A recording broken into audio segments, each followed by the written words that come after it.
pinagsasab mo. Buhay ako. Kita mo, yakap-yakap kita, oh. Kita mo, umiyak ako. Tingnan mo, buhay ka nga. Tay! Tay! Buhay ka!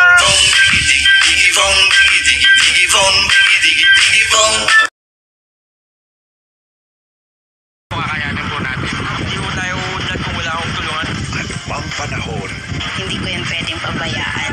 Kapwa po natin Pilipino yan. tapat na maglilingkod. Sa ulo ng mga nagbabagang balita.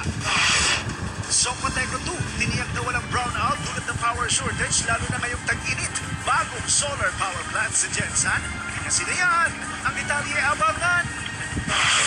Ekonomiya ng Region 12, bumagal noong 2018. Tutukan. Umano'y nasa likod ng Red Sangla scam sa Cotabato City. Kinasuhan ng Syndicated Estafa at Carnapping ng FBI. Halalan Special Report. Vice Mayoral Candidates sa Gensan, kilalanin. At driver na may kwelang election jingle, patong sa netizens. Mga tao, pili, pili, pili.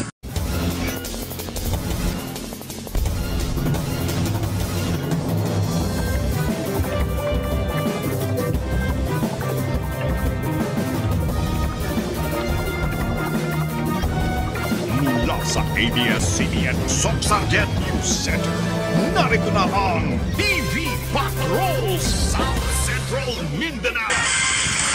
Magandang hapon, South Central Mindanao.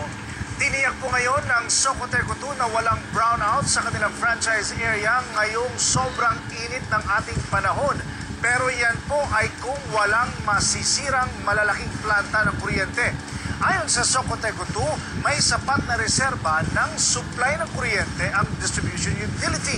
Lalo na at ngayong araw po, formal na ang pinasinayaan ang isang solar power plant dito sa Gensan na kaya mag-supply ng dagdag na 25 megawatts na clean energy.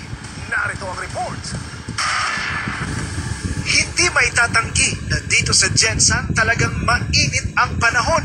Kahapon, ang heat index pumalo sa 41.4 degrees Celsius.